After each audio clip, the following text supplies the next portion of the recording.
Hello students, welcome to my YouTube channel. तो आज हम लोग जो पढ़ने जा रहे हैं वो है इंडियन कॉन्ट्रैक्ट एक्ट 1872। जैसा कि आप लोग जानते हैं, सीएमए का जो भी फाउंडेशन लेवल का एग्जाम है उसमें हम लोग का एमसीक्यू फॉर्मेट में पेपर आते हैं। तो ये जो इंडियन कॉन्ट्रैक्ट एक्ट 1872 है ना, 1872, तो ये ना 30 मार्क्स स्कोर करता है, यानी एक एमसीक्यू 2 मार्क्स के होते हैं।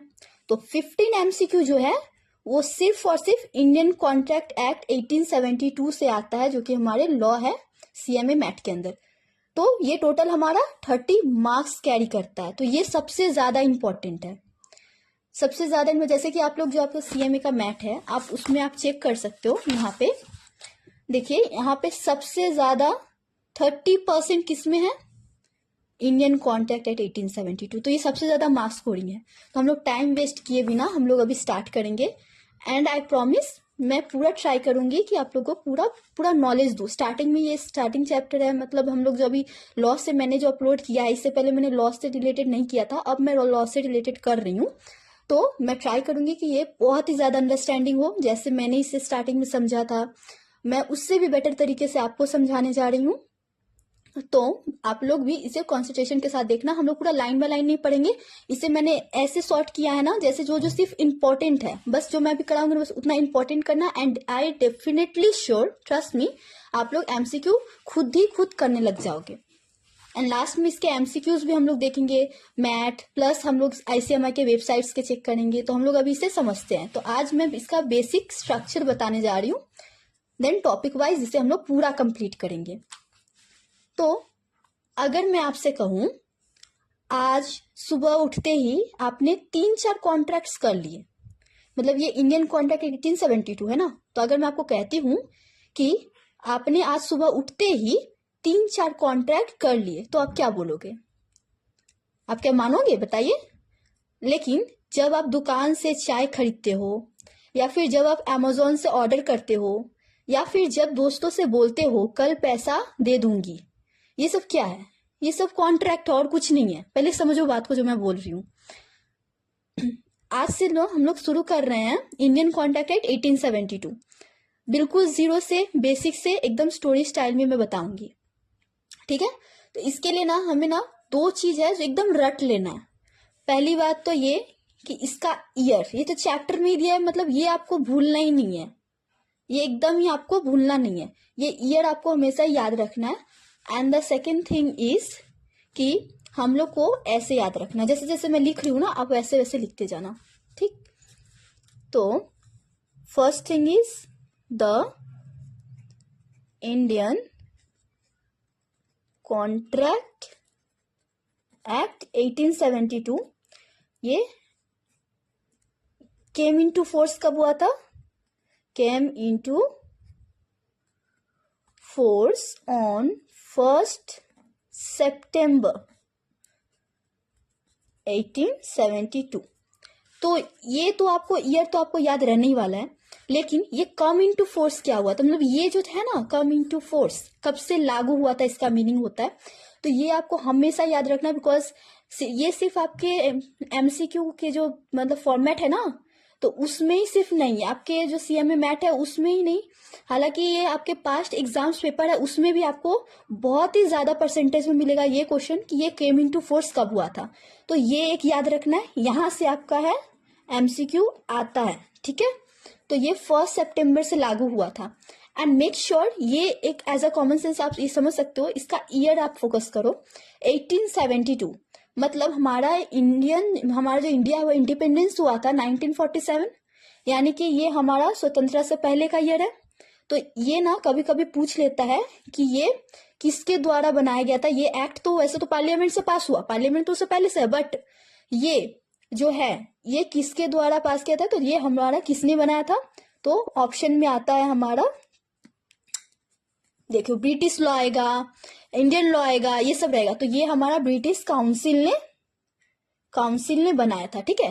ब्रिटिश काउंसिल ने बनाया था, बिकॉज इसका ईयर देख लेना आप, ठीक है। तो एक ये है जो इंपॉर्टेंट है, स्टार्टिंग में ही बता दे रही हूँ, ये एक इंपॉर्टेंट है जो ब्रिटिश काउंसिल ने बनाया है, क्योंकि इसका ईयर फोकस करना।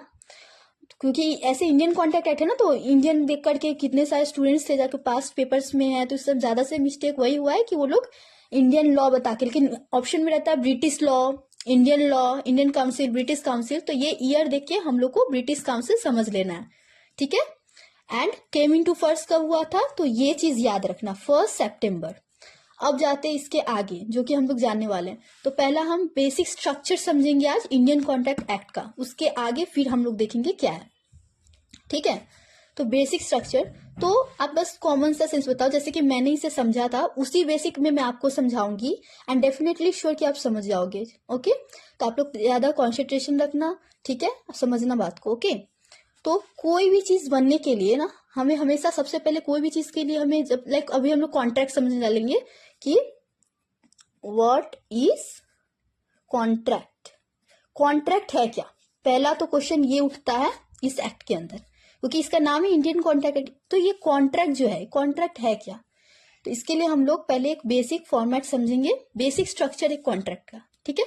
तो वो होता है कोई भी कॉन्ट्रैक्ट बनने के लिए ना, सबसे पहले लाइक जब मैंने एग्जांपल दिया कि आप सुबह जाते हो कुछ खरीदने तब भी आप कॉन्ट्रैक्ट करते हो, लाइक पहली बात तो कहीं आप जाते हो तो कोई ऑफर देता है कि क्या आपको ये लेना है, मैं बेचने वाली हूँ, कुछ भी कोई आपको ऑफर देता है एंड देन आप एक्सेप्ट करते हो कि हाँ मैं लूंगी, ऑफर दे रहा है, लाइक दुकानदार जो ऑफर देता है, कोई भी वो अपने गुड्स सेल करता है एंड आप एक्सेप्ट करते हो कि हाँ मैं लेंगी, तो ऑफर प्लस एक्सेप्टेंस बन जाता है। तो वो दोनों मिलके एक प्रॉमिस बनता है कि हाँ आप दे रहे हो, और मतलब जो भी आप ऑफर कर रहे हो एंड मैं एक्सेप्ट कर रही हूँ। जब उसमें कुछ लीगली, मतलब ये लीगल, हम लोग कॉन्ट्रैक्ट तो एक लीगल वर्ड है, तो जब कॉन्ट्रैक्ट बनता है जो कि लीगली इन्फोर्स होता है, तो उसमें ना जब प्रॉमिस में पैसे जुड़ते हैं, लाइक मैं यहाँ पे स्ट्रक्चर में समझाऊंगी आपको,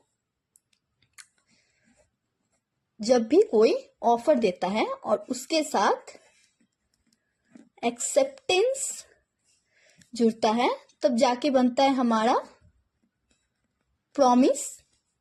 एंड जब ये प्रॉमिस जब बन जाता है ना, तो इसमें हम लोग को जुड़ता है, प्रॉमिस के साथ जब जुड़ता है मनी। अब मनी का पता है लीगल वर्ड, हम लोग तो ये लॉ पढ़ रहे हैं ना, तो लीगल वर्ड में कभी मनी इस्तेमाल नहीं होता, हमेशा होता है कॉन्सिडरेशन, ओके। क्या होता है, कॉन्सिडरेशन। तो जब भी प्रॉमिस में कॉन्सिडरेशन मिलता है, तब जाके अब ये दोनों मिला, ये दोनों मिलके अब बना हमारा क्या, एग्रीमेंट। एग्रीमेंट सुने हो ना, एग्रीमेंट, ठीक है। जो लीगल पेपर हम लोग कहते हैं वो एग्रीमेंट, लेकिन वो एग्रीमेंट लीगल कब होता है, तो जब वो एग्रीमेंट तो ऐसे नॉर्मली बना दिए, लेकिन उसको लीगल करने के लिए स्टैम्प कराना पड़ता है। सो हम लोग क्या काम करते हैं ना, उसे जब वो इन्फोर्स बाय लॉ होता है, यानी वो लीगल होता है, इन्फोर्स बाय लॉ, तब जाके जब एग्रीमेंट प्लस इन्फोर्सिबिलिटी मिल जाती है, तब जाके यहां हमारा बनता है कॉन्ट्रैक्ट।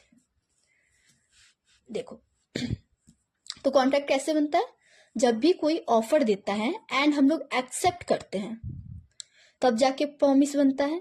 एंड जब प्रॉमिस में कॉन्सिडरेशन जुड़ता है, कॉन्सिडरेशन का मतलब क्या है, मनी, ओके। बट मनी कभी भी लॉ में यूज नहीं करते, इसीलिए हम लोग उसे कॉन्सिडरेशन बोलते हैं। तो जब भी आपका जो एमसीक्यू क्वेश्चन आएंगे ना, उसमें कॉन्सिडरेशन ही वर्ड मिलेगा आपका, हर लॉ में हर जगह पैसे की जगह कॉन्सिडरेशन दिया जाता है। तो प्रॉमिस के साथ जब कॉन्सिडरेशन मिलता है, तब जाके हमारा एग्रीमेंट बनता है, और जब वो एग्रीमेंट इन्फोर्स बाय लॉ होता है, कानून के तौर पे वो लीगल होता है, तब जाके वो बनता है कॉन्ट्रैक्ट। तो तब जाके ये क्या बनेगा, कॉन्ट्रैक्ट बनेगा, ओके। तो इसके बाद अब हम लोग जानेंगे कि ये ऑफर क्या है, एक्सेप्टेंस क्या है, प्रॉमिस क्या है, कॉन्सिडरेशन क्या है, सबके सेक्शंस वगैरह क्या है, तब जाके ये बनता है। तो बस ये ही है एक बेसिक स्ट्रक्चर, इसी के आसपास का हम लोग जानेंगे, इसी के अंदर हम लोग इतना डीप जानेंगे ना कि उसके बाद हमारे लिए बहुत ईजी हो जाएगा। तो हर एक टॉपिक स्टोरी वाइज समझना है, ओके। तो जैसे कि मैंने पढ़ा था, लाइक आजकल के जनरेशन में कॉमन है, लाइक रिलेशंस, आजकल के जेनजी जनरेशन है या जैसे भी रिलेशंस चलते आ रहे हैं, तो जब भी कोई किसी को रिलेशन के लिए, रिलेशन कब स्टार्ट होता है, कभी कोई प्रपोज करता है, तो ये ऑफर मतलब वो प्रपोजल दे रहा है। साथ ही साथ जब एक्सेप्टेंस, अगर उसने जो सामने वाले को जो प्रपोजल मिला, समझो एक लड़के ने लड़की को प्रपोज किया, देन लड़की ने अगर हाँ बोल दिया, यानी उसने एक्सेप्टेंस दे दिया, तब जाके दोनों के बीच में प्रॉमिस बनते हैं, यानी प्रॉमिस मीन्स वादा बनता है, मतलब वादा होता है कि हाँ साथ रहेंगे जो भी है। तो प्रॉमिस जब हाँ बोल देते उसके बाद ही बनते हैं ना, उसके बाद उसके पीछे खर्च करते हैं, मतलब नए नए गिफ्ट्स देना, तो साथ में मनी भी रहता है। उसके बाद जाके एग्रीमेंट बनता है, वो दोनों मतलब साथ रहने का वादा करते हैं, तब जाके वो लोग शादी का सोचते हैं। लेकिन उसके बाद ये सिर्फ सोचने से नहीं होता, बिकॉज ये उन दोनों ने सोचा है, ठीक है। लेकिन जब उनके पेरेंट्स, जो पेरेंट्स होते हैं, जो उनके लिए इन्फोर्स बाई लॉ, मतलब ऐसे सोशल ये में थिंकिंग से, सोशल पॉइंट ऑफ व्यू से सोचे ना, तो जो पेरेंट्स होते हैं वो जब तक हाँ नहीं बोलेंगे तब तक ये शादी नहीं होगी। शादी यहाँ पे बता रहा है कॉन्ट्रैक्ट को, ओके, तो वो नहीं होगी। उसी तरीके से जैसे कि अब शॉर्ट में मैं बता रही हूँ, लाइक किसी ने किसी को ऑफर किया, यानी किसी को प्रपोज किया, एंड देन सामने वाले ने एक्सेप्टेंस दे दिया, ऑफर प्लस एक्सेप्टेंस मिल गया, तब जाके प्रॉमिस बना। एंड प्रॉमिस जब वादे किए, तब जाके उस पे पैसे वादे होने लगे, मतलब स्ट्रांग हो गया बॉन्ड, फिर पैसे लुटाने लगे, तो पैसे को यहाँ पे कॉन्सिडरेशन बोला गया, ओके। तो जब वादे हो गए, पैसे लुटाना स्टार्ट हुआ, यानी प्रॉमिस प्लस कॉन्सिडरेशन हुआ, तब जाके हमारा एग्रीमेंट बनता है। और जब एग्रीमेंट लॉ के द्वारा इन्फोर्स किया जाता है, जब लॉ के सपोर्ट मिलता है, यानी कि जब पेरेंट्स भी हाँ बोल देते हैं, तब जाकर के ये कॉन्ट्रैक्ट यानी कि आखिरकार मैरिज हो जाती है, ओके। तो इस तरह से हमारा कॉन्ट्रैक्ट बनता है। तो इस पॉइंट ऑफ व्यू से आप लोग याद रखोगे, ओके। तो ये बहुत ही इजीली हम लोग समझने वाले, बिकॉज इसी टाइप से, इसी पॉइंट ऑफ व्यू से मैंने भी समझा था, एंड ट्रस्ट मी, आप लोग कभी भूलने वाले नहीं हो। एंड अगर जिसने ये बेसिक स्ट्रक्चर समझ लिया ना, तो इसके आगे का बहुत ही ईजी है, एंड बहुत ही आसानी से आप स्कोर कर पाओगे। लेकिन ज्यादातर स्टूडेंट्स कर नहीं पाते, बिकॉज इसका वॉल्यूम बहुत ज्यादा होता है। लेकिन ट्रस्ट में, मैं सबको शॉर्ट बाय शॉर्ट दूंगी। लाइक यहाँ से एमसीक्यू है, इस फॉर्म से एमसीक्यू है, एंड इसी बेसिक चार्ट को आप लोग कॉपी में लिख के उसे, जस्ट चार्ट को आप एक बार देखिए, उसके बाद खुद से लिखोगे ना, आपको लर्न हो जाएगा, एंड देन इसका डेफिनेशन आप खुद ही बना सकते हो। अब इसको आगे हम लोग देखेंगे कि कैसे बना सकते हैं।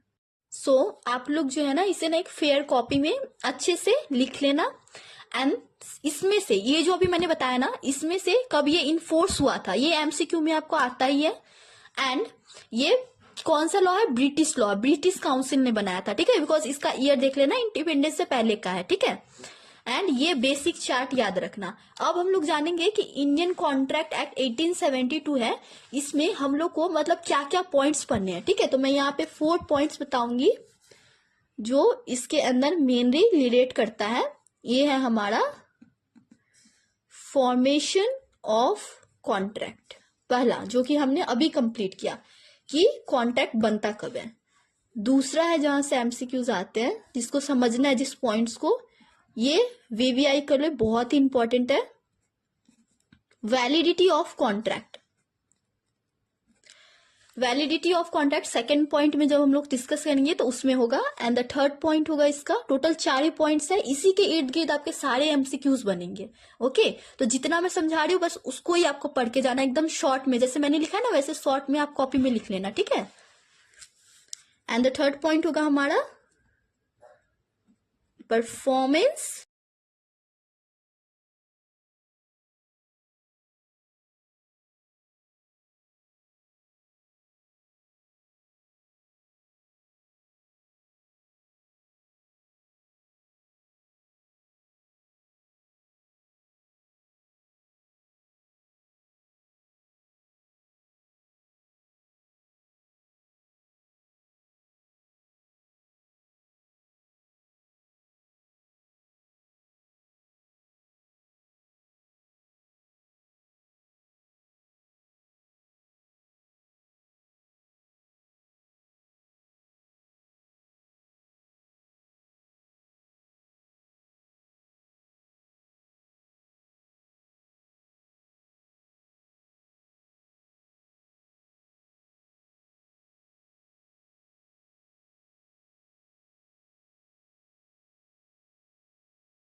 सो अब हम लोग एग्रीमेंट जैसे कि हम लोग अभी जानने जा रहे हैं, तो यहाँ पे लिखिएगा व्हाट इज एग्रीमेंट। ये एग्रीमेंट है क्या, ठीक।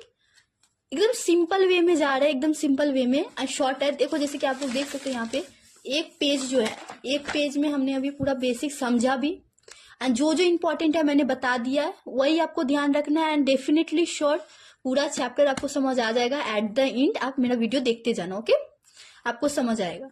तो यहाँ तक हमने कॉन्ट्रैक्ट क्या है वो जान लिया, बेसिक फॉर्मेट जान लिया, इसमें क्या चीज हमें ध्यान रखना है, क्या पॉइंट इंपॉर्टेंट है वो जान लिया एंड साथ ही साथ यहाँ से जो 2 MCQ आते हैं कि in force, come into force कब हुआ था एंड कौन सा लॉ है ये भी जान लिया। And this one is very very important, okay. तो ये हमेशा याद रखना कॉन्ट्रैक्ट कैसे फॉर्म करते हैं, बिकॉज इसके बेसिस जो ये बेसिक समझ आता है ना वो कर लेगा, ओके। तो ये हो गया। अब हम लोग जानने जा रहे हैं वो है व्हाट इज एग्रीमेंट। तो ये जो एग्रीमेंट है उसके बारे में इसका सेक्शन, ठीक है, मैं एकदम शॉर्ट में बताने जा रही हूँ। सेक्शन याद रखना, सेक्शन 2 में सारे डेफिनेशंस, तो सेक्शन 2 एंड इसका सेक्शन 2E है, ओके। सेक्शन 2E क्या है, 2E। अब ये कैसे याद रखना है वो भी मैं बताती हूँ। ये एग्रीमेंट में ज्यादातर फोर्स ई पे डाला जा रहा है, एग्रीमेंट। तो एग्रीमेंट में इस ई को ध्यान रख करके ना ये ई याद रखना। एंड डेफिनेशन किस में कवर होता है, 2 में।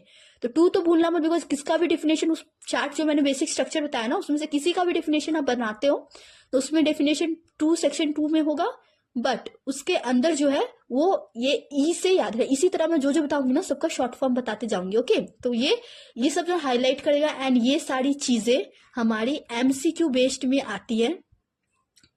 दे पूछ लेगा ना definition of agreement based on which section, और करके दे देगा सेक्शन 2E, B, 2D ये सब करके दे देगा, ओके।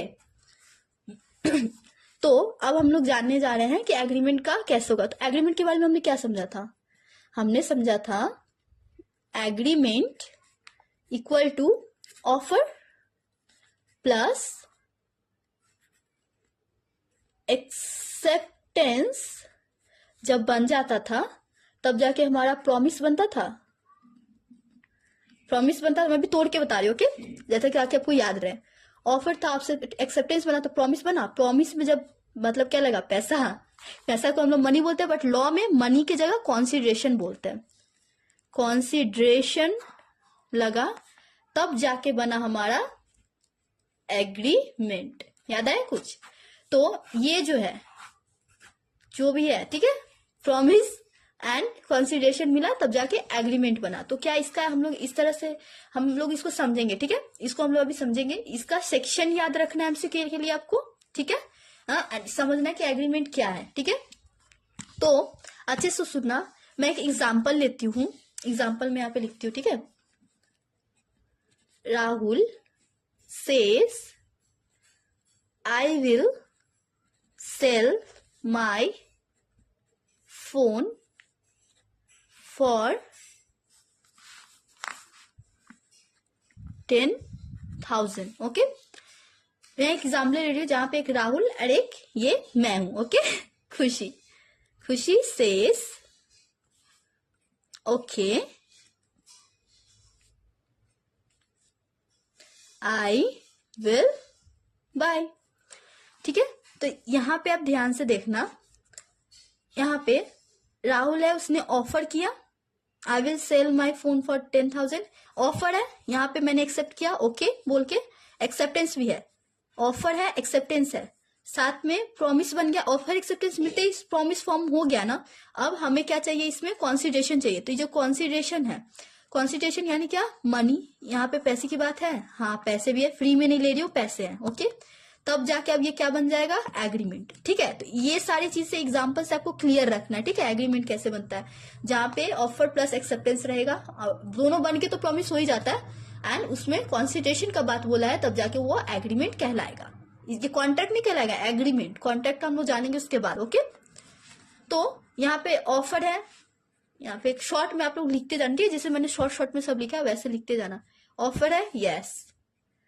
Acceptance, agreement. ऑफर है, एक्सेप्टेंस है, अब ये एग्रीमेंट बन गया। बट वेट, ठीक है, वेट, मैं एक चीज पूछती हूँ, क्या हर एग्रीमेंट कॉन्ट्रैक्ट होता है? ऑफ कोर्स नहीं होगा। एक एग्जांपल लेके मैं आपको बताती हूँ। लाइक कोई भी चीज का ऑफर मिला, एक्सेप्टेंस भी आपने दे दिया, लेकिन हर एक एग्रीमेंट कॉन्ट्रैक्ट नहीं होता। व्हाई? बिकॉज कॉन्सिडरेशन भी उसमें है, लेकिन कॉन्ट्रैक्ट, बिकॉज कॉन्ट्रैक्ट बनने के लिए क्या लगता है, वो इन्फोर्स बाय लॉ होना चाहिए।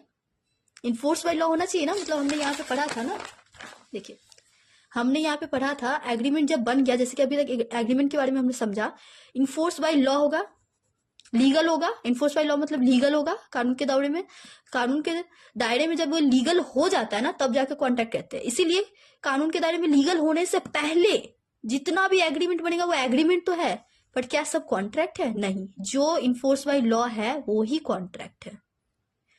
जो इन्फोर्स बाय लॉ एग्रीमेंट के साथ है वही कॉन्ट्रैक्ट है, ठीक है। तो हर एग्रीमेंट को हम लोग कॉन्ट्रैक्ट नहीं बोलेंगे। तो यहां से जो आपको एमसीक्यू होगा वो आने वाला है, आपको अच्छे से समझना। ओके, यहां से जो हमारा वीवीआई है, अभी हमने एग्रीमेंट के बारे में जाना, उसका सेक्शन जाना, तो याद रखना उसमें क्या डेफिनेशन सेक्शन 2 में कवर होता है, एंड एग्रीमेंट 2E है। एग्रीमेंट में ई आता है ना, तो वो ई है। ओके, ये याद रखना एमसीक्यू के लिए बहुत इंपॉर्टेंट है। मैं शॉर्ट में सब लेके जा रही हूँ, जो सब आपको एमसीक्यू में आने वाले हैं, जो आपको याद रखना है, ठीक है। तो वो आप ध्यान रखना। अब बताती हूँ, क्या हर एग्रीमेंट हमारा लीगल होगा? नो। हमें उसी एग्रीमेंट के प्रोसेस पे जाके कॉन्टेक्ट करना है जो लीगल होगा। अब हम लोग जानेंगे क्या हर सोशल एग्रीमेंट और लीगल एग्रीमेंट क्या एक है? नहीं। एग्जाम्पल देती हूँ, ठीक है। सपोज अगर आपके फ्रेंड ने कहा कल मैं तुम्हें मूवी दिखाने ले जाऊंगी, ओके, ठीक है। ये समझो, आपने किसी फ्रेंड को बोला कि कल मैं तुम्हें मूवी दिखाने ले जाऊंगा। अगर आपने नहीं ले गया, ठीक है, मूवी दिखाने से नहीं ले गया, तो क्या वो कोर्ट चले जाएगा? नहीं ना। Answer is no. अगर आप नहीं ले गई तो क्या वो कोर्ट चला जाएगा? नहीं ना। हाँ, बिकॉज इट इज सो। इसमें क्या याद रखना है कि एग्रीमेंट का सेक्शन क्या है? 2E। ई कैसे याद रखेंगे? इस ई से, ठीक है। ये इंपॉर्टेंट है एमसीक्यू के लिए। बार बार बोल रही हूँ, जितना शॉर्ट में मैं लेके जा रही हूँ उस शॉर्ट में आप कवर करना, बहुत अच्छा बेस क्रिएट होगा, और इसी बेस पे बाकी सारे दिमाग लगाने सारे इसी बेस पे लगने वाले हैं। ओके, इसका डेफिनेशन का सेक्शन याद रखना, कैसे बनता था एग्रीमेंट वो एक बार खुद से प्रैक्टिस करना। एग्जाम्पल भी मैंने बता दिया। ओके, ऑफर होने चाहिए, एक्सेप्टेंस होने चाहिए, कॉन्सिडरेशन होने चाहिए, तब जाके एग्रीमेंट बनता है। ये एग्जाम्पल मैंने लिया था, ठीक है। अब बताओ, अगर मैं आपसे बताऊं, अगर आपने अपने दोस्त को प्रॉमिस किया कि कल मैं तुम्हें मूवी दिखाने ले जाऊंगी, ओके, आपने अपने दोस्त को प्रॉमिस किया कि कल मैं तुम्हें मूवी दिखाने ले जाऊंगी। अगर आप नहीं ले गए तो क्या वो कोर्ट चला जाएगा? नहीं ना, वो कोर्ट तो नहीं जाएगा ना मूवी दिखाने के नाम पे। तो इसीलिए इसको हम लोग कहेंगे क्या, ऐसे जो मैटर्स होते हैं ना उसमें, उसको हम लोग कहते हैं सोशल एग्रीमेंट। ये याद रखना, ये कॉन्सेप्ट दिमाग में बैठा लेना, ठीक है। ये लिखा हुआ कॉन्सेप्ट नहीं, इसे कॉन्सेप्ट आपको दिमाग लगाना है तभी जाके, बिकॉज अगर ये सारे कॉन्सेप्ट आप नहीं समझोगे ना तो आपको देख करके समझ नहीं आएगा कि किस टाइप का एग्रीमेंट है, ये कोर्ट में पेश किया जाएगा या नहीं, बिकॉज आप इंडियन कॉन्ट्रैक्ट एक्ट पढ़ रहे हो, ठीक है। तो ये मैटर करता है कि आपका पूरा बेस क्लियर हो, ठीक है। तो एज ए एग्जाम्पल मैंने क्या बोला, अगर आपने अपने दोस्त को प्रॉमिस किया कि कल मैं तुम्हें मूवी दिखाने ले जाऊंगी और आप नहीं लेके जाते हो, तो क्या वो सुबह उठ के कोर्ट चला जाएगा? No, answer is no, because it is social agreement not legal agreement. I hope आपको समझ आ रहा हूं मैं क्या बोलना चाह रही हूँ, ठीक है। सो बट सपोज अगर आपने प्रॉमिस किया, अगर आपने, इफ यू प्रॉमिस टू पे 50,000 फॉर अ बाइक, ठीक है, अच्छे से समझना, इफ यू प्रॉमिस टू पे 50,000 for bike and don't pay, okay, अगर आपने प्रॉमिस किया कि मैं 50,000 दूंगा बाइक के बदले और आपने नहीं दिया, आपने पे नहीं किया, बाइक खरीद लिया, पैसा आपने नहीं दिया, now it's become legal matter. अब जाकर ये लीगल मैटर बनता है एंड ये कोर्ट में पेश होगा, बिकॉज ये लीगल एग्रीमेंट है। ओके, तो social agreement and legal agreement में क्या डिफरेंस है, आई होप आप लोग को समझ आया होगा। एंड इसका सेक्शन जो है आपको याद रख लेना है, ठीक है। और अभी मैं बताने जा रही हूँ कुछ एसेंशियल एलिमेंट्स है, ठीक है, कि वैलिड कॉन्ट्रैक्ट को वैलिड, जैसे मैंने बोला लीगल एग्रीमेंट होना चाहिए, तो मैंने एक एग्जांपल दिया ना सोशल एग्रीमेंट को लेके कि सोशल एग्रीमेंट हम लोग कब बोलेंगे, जब मैंने एग्जांपल बोला कि वो कोर्ट नहीं जा पाएगा अगर आप उसे मूवी दिखाने नहीं लेके जाते हो। एंड एक और एग्जांपल क्या दिया, अगर आप बाइक खरीदते हो, आप एक्सेप्ट करते हो, ऑफर आता है एक्सेप्ट करते हो और आप 50,000 प्रॉमिस करते हो पे करूंगा, लेकिन आपने पे नहीं किया, देन वो लीगल मैटर। तो ये लीगल एग्रीमेंट हुआ। तो जब भी कोई लीगल एग्रीमेंट तो इन्फोर्स बाय लॉ हो गया ना, जो बाइक वाला एग्जांपल दिया, ठीक है, तो कोर्ट में जा सकता है, तब जाके वो कॉन्ट्रैक्ट बनता है। तो कॉन्ट्रैक्ट बनने के लिए मेनली हमें क्या क्या चीजें चाहिए होंगी, यानी कि एसेंशियल एलिमेंट्स क्या होने वाले हैं, हम लोग अभी वो देखेंगे। एंड जो अभी मैं बताने जा रही हूँ ना, इसको ना आप रट लेना, ठीक है, क्योंकि इसमें से अगर कुछ भी नहीं रहा ना तो वो कॉन्ट्रैक्ट नहीं बोला जाता। ठीक, तो मैं आपको कुछ एसेंशियल एलिमेंट्स बता रही हूँ। आई नो मेरा वीडियो क्वालिटी थोड़ा लो होगा, बट मैं जो कॉन्सेप्ट बता रही हूँ ना, आप बहुत ही अच्छा मार्क्स स्कोर कर पाओगे अगर आपने बेस पे ध्यान रखा, आपने बेस पे अच्छे से आपने बेस क्लियर किया, जैसे जैसे मैं बता रही हूँ। ठीक है, इन शॉर्ट मैं सारी चीज बता रही हूँ, कुछ छोड़ नहीं रही हूँ, लेकिन सारे शॉर्ट्स में बता रही हूँ, जो कि आपको सारे रीड करने के बाद आपको जो समझना होता है मैं वो बता रही हूँ। ठीक, तो अच्छे से देखना। Essential element of valid contract, कोई भी वैलिड कॉन्ट्रैक्ट, वैलिड देखो यहाँ पे ना जो वैलिड वर्ड आपने देखा ना, इसका मतलब होता है लीगल। ठीक है, अभी आप समझ के रखो लीगल। ठीक है, कोई भी जो लीगल होता है वैलिड होता है, मतलब जो वैलिड कॉन्ट्रैक्ट मतलब जो कॉन्ट्रैक्ट आप कोर्ट के सामने पेश कर पाओगे, ठीक है, उसका एसेंशियल उसमें क्या क्या होने चाहिए तभी आप पेश कर पाओगे। तो ये सबसे आप मैं तो यही बोलूंगी कि कॉन्ट्रैक्ट बनाने के लिए क्या क्या इसमें आता है ये जानना आपके लिए पूरा मेन चीज ही है ये। ठीक है, तो ये मैं बताने जा रही हूँ। ठीक है, अच्छे से समझना। मेरे साथ साथ लिखना, ओके। एंड कुछ भी इससे पहले आपको लिखना था आपने स्किप कर दिया, तो सारे आप पॉज करके स्क्रीनशॉट ले लेना। ठीक, अकॉर्डिंग टू द एक्ट, इस एक्ट के according, for a valid contract, कोई भी वैलिड कॉन्ट्रैक्ट के लिए क्या जरूरत है, हमें क्या जरूरत पड़ेगी, वी नीड, हमें क्या जरूरत पड़ेगी वो हम लोग अभी पढ़ने जा रहे हैं। ठीक है, पहला नंबर हमारा होगा, पहला नंबर जो हमारा होने जा रहा है वो है हमारा सबसे पहला जो हमने पढ़ा था, ऑफर। ऑफर प्लस एक्सेप्टेंस होना ही चाहिए। ठीक है, ऑफर प्लस एक्सेप्टेंस होगा। सेकेंड वन जो चीज है वो पार्टीज, 2 पार्टीज होने चाहिए।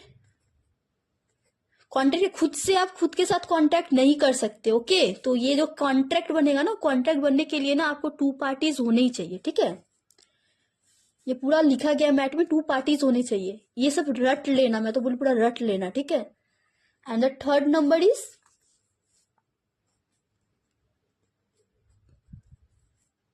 Competent parties. कॉम्पिटेंट पार्टीज का कहने का मतलब भी है यहाँ पे, वो भी मैं बताऊंगी, एक एक करके मैं सब बताऊंगी। ठीक है, लेकिन मैं जैसे चार्ट बता रही हूँ ना वैसा कर लेना। कॉम्पिटेंट पार्टीज में मैं ऐसा बता दूंगी 3 चीज होनी चाहिए। पहला ये, दूसरा साउंड माइंड, बिल्कुल भी इसे घबराने की जरूरत नहीं है, बहुत इजी है। ओके, मैं आपको समझाऊंगी।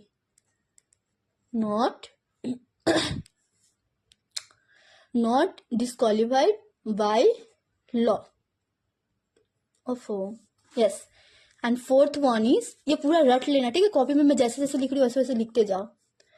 4 one is legal relationship, legal relationship होना चाहिए। 5th one consideration, consideration means money, but law के भाषा में कभी मनी नहीं, उसकी जगह कॉन्सिडरेशन ये वर्ड है। ठीक है, इसी को यूज करने वाले हम लोग, यही हर जगह पे कॉन्सिडरेशन ही आपको देखने को मिलेगा लॉ में। Okay, 6th one is free consent, free consent. Okay, plus इसी के साथ क्या होना चाहिए, नॉट अपोज टू पब्लिक। ठीक है, मैं सब समझाने वाली हूँ, अभी मैं लिख दे रही हूँ, आप लोग भी साथ में लिखो। ओके, लीगल फॉर्मेलिटीज और कह सकते हो आप डॉक्यूमेंट्स। 8 नंबर होने वाला है हमारा लीगल ऑब्जेक्ट्स, लीगल ऑब्जेक्ट होना चाहिए। 9 number terms must be certain. Okay, terms पूरा क्लियर होना चाहिए, सर्टेन होना चाहिए। And 10 point is not declared void by law. पूरा एक एक करके मतलब इसको रट लेना, ये सारी चीज होंगी तभी कॉन्ट्रैक्ट बनेगा। ओके, सो हमने इसमें ऑफर होना चाहिए, acceptance, free concept, lawful consideration, lawful object, competent, सारी चीज हमने बोला है। ठीक है, इसमें आपको जो परेशान करने वाला है ना, मैं समझ रही हूँ आप सोच रहे हो वॉइड क्या है। ओके, यहाँ पे लीगल ऑब्जेक्ट सोच रहे होंगे, डॉक्यूमेंट सोच रहे होंगे, सारी चीज मैं बता रही हूँ। ओके तो ये हमारा जो होता है ना वैलिड, जो कोई भी कॉन्ट्रैक्ट आप कोर्ट के सामने तभी पेश कर पाओगे अगर वो वैलिड है, वैलिड कॉन्ट्रैक्ट माना जाएगा। अगर वॉइड होगा तो वो नहीं होना चाहिए, मतलब वो होगा ही नहीं। ठीक है, तो एक वैलिड कॉन्ट्रैक्ट के लिए क्या क्या जरूरी है वो सारी चीजें। पहली बात तो ऑफर होगा, देन एक्सेप्टेंस होगा। तो क्या ये आप खुद को खुद ही ऑफर देके एक्सेप्ट कर लोगे? नहीं, ये नहीं होना चाहिए। 2 पार्टीज, इसमें बताया है 2 पार्टीज होने चाहिए, तो 2 पार्टीज होंगे। तीसरा नंबर, कोई 2 पार्टीज होने ही चाहिए, एक से नहीं होगा। ठीक, कॉम्पिटेंट पार्टीज, जो 2 पार्टी है ना वो कॉम्पिटेंट होना चाहिए। अब आप बोलोगे कॉम्पिटेंट का मतलब क्या? ये जो कॉम्पिटेंट लिखा है ना मैंने कॉम्पिटेंट जो हमने कॉम्पिटेंट लिखा है, इसका मतलब होता है मेजर। मेजर मतलब आपका 18 साल या 18 प्लस होना चाहिए। ठीक है, मतलब नाबालिग नहीं होना चाहिए, उससे ज्यादा 18 या 18 से ज्यादा होना, मेजर होना चाहिए। जो आप पार्टीज, जो भी कॉम्पिटेंट पार्टी जिसके बीच कॉन्ट्रैक्ट हो रहा है वो 18 साल या 18 साल से ज्यादा का होना चाहिए। एंड दूसरा कंडीशन ये है कि साउंड माइंड होना चाहिए। साउंड माइंड मतलब क्या? वो पागल नहीं होना चाहिए। ठीक है, उसका मतलब वो जो जिस कंडीशन में, अगर वो पागल भी है ना, लेकिन अगर किसी कंडीशन में कॉन्ट्रैक्ट कर रहा है उस टाइम में वो ठीक है, ठीक है तो चलेगा, कॉन्ट्रैक्ट मान लिया जाएगा। लेकिन अगर वो साउंड माइंड ही होना चाहिए, मतलब वो ठीक होना चाहिए, पागल नहीं होना चाहिए, तो इसको बोलते हैं साउंड माइंड। साउंड माइंड मतलब जिसका माइंड एक्टिव है। ठीक है, साउंड माइंड होना चाहिए, 18 या 18 से प्लस होना चाहिए, not declare void by law, not disqualified by law. Sorry, मतलब नॉट डिक्लेयर बाय लॉ मतलब कोर्ट के द्वारा उसका कोई भी आगे से पिछला रिकॉर्ड नहीं होना चाहिए। मतलब लॉ के द्वारा कोई भी उसके ऊपर पहले से कोई भी धारा वाला नहीं होना चाहिए। ठीक, फिर यहाँ पे लीगल रिलेशनशिप, उन दोनों के बीच लीगल रिलेशनशिप होना चाहिए। कॉन्सिडरेशन यानी मनी, बट लॉ में हमने क्या देखा कि मनी नहीं कॉन्सिडरेशन बोलते हैं। ठीक है, तो जो पैसे की बात होती है कॉन्सिडरेशन होना चाहिए उसमें। साथ ही साथ free consent and not oppose, public के नजर में मतलब डिस्टर्बिंग नहीं होना चाहिए। मतलब ऐसा नहीं कि पब्लिक पूरा परेशान हो रहा है उस चीज से, मतलब पब्लिक का कुछ नुकसान हो रहा है, वैसा नहीं होना चाहिए। फ्री कॉन्सेंट होना चाहिए, कोई जोर जबरदस्ती नहीं। फ्री कॉन्सेंट के अंदर अगेन हम लोग 4 पॉइंट पढ़ते हैं जो कि एमसीक्यू में आता ही आता है, वो नेक्स्ट क्लास में मैं डिस्कस करूंगी। लीगल फॉर्मेलिटीज होने चाहिए, मतलब जो भी कानूनी कार्रवाई होती है वो होनी चाहिए, लाइक डॉक्यूमेंट्स बनने चाहिए।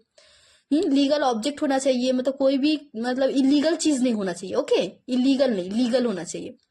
टर्म्स पूरा सर्टेन क्लियर होना चाहिए।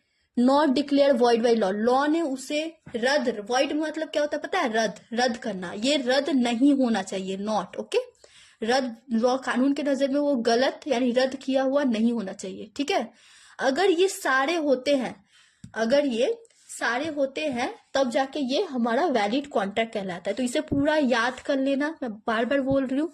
यहाँ पे आपका बहुत इंपॉर्टेंट, ये सारे बेसिक्स है ना, यहाँ के बाद ही आपका हर खेल स्टार्ट होने वाला है इंडियन कॉन्ट्रैक्ट एक्ट का। ओके, तो इसे लर्न कर लेना, ये सारी चीज कोई घुमा घुमा के आप दिमाग में, तब जाके आप एमसीक्यू पकड़ोगे। तो इसे याद करना, ठीक है, मैं बार बार बता रही हूँ, इसे कर लेना। ओके, हाँ, तो विदाउट दिस, इसमें से कोई भी चीज अगर नहीं रहता है ना तो वो वैलिड कॉन्ट्रैक्ट नहीं माना जाएगा। यहाँ पे लिख देती हूँ, ओके, ठीक है, without this no valid contract. अगर इसमें से कोई भी चीज नहीं रहा ना तो वैलिड कॉन्ट्रैक्ट नहीं माना जाएगा। ओके, नहीं माना जाएगा। अब यहां तक हमने समझा कॉन्ट्रैक्ट क्या है, एग्रीमेंट क्या है, कॉन्ट्रैक्ट कैसे बनता है, एग्रीमेंट का, कॉन्ट्रैक्ट का कौन सा सेक्शंस है, ठीक है, ये सारे हमने अभी जाना। और एक एक पॉइंट के बारे में हम लोग नेक्स्ट वीडियो में डिस्कस करेंगे। एंड इसके आगे कॉन्सिडरेशन के बारे में जानेंगे, साथ ही साथ प्रॉमिस के बारे में जानेंगे, ईच एंड एवरीथिंग के एक एक पॉइंट को जानेंगे। एंड इसके आगे का ऊपर हम लोग हर चीज देखेंगे, breach of contract, formation of contract, performance of contract, कौन सा वैलिड है, कौन सा वॉइड है, ये सारी चीज हम लोग जानेंगे, ठीक है। तो फिलहाल के लिए फर्स्ट क्लास में मैंने आपका पूरा ट्राई किया कि आपका बेस बनाओ। अगर आप लोग को थोड़ा सा भी समझ आया हो या आपको लगा हो कि यस वीडियो अंडरस्टैंडिंग है, नेक्स्ट पार्ट भी आप लोग चाहते हो, तो कमेंट में बता देना। ओके, तब तक के लिए थैंक यू। एंड यस, रुको, आप लोगों में से कोई भी अगर न्यू देख रहा है ना, तो इससे पहले मैंने वैसे पोस्ट किया है, तो वो हमारा डिमांड के ऊपर है, लॉ ऑफ डिमांड, जो कि semester 1, college semester 1, CA, CMA, ये सारी चीज प्रोफेशनल चीजों में भी इकोनॉमिक्स में है। ओके, तो मैंने उसके ऊपर डाला हुआ है। एंड अकाउंटिंग का डिप्रिसिएशन चैप्टर डाला था। सो अब मैं टाइम बाय टाइम अपडेट करूंगी, हर चीज को लेकर के मैं डालती रहूंगी। So next part, next video के लिए अगर आपको समझ आया हो तो सब्सक्राइब कर देना अगर न्यू हो तो, एंड लाइक कमेंट कर देना, ठीक है, नेक्स्ट पार्ट के लिए। Thank you.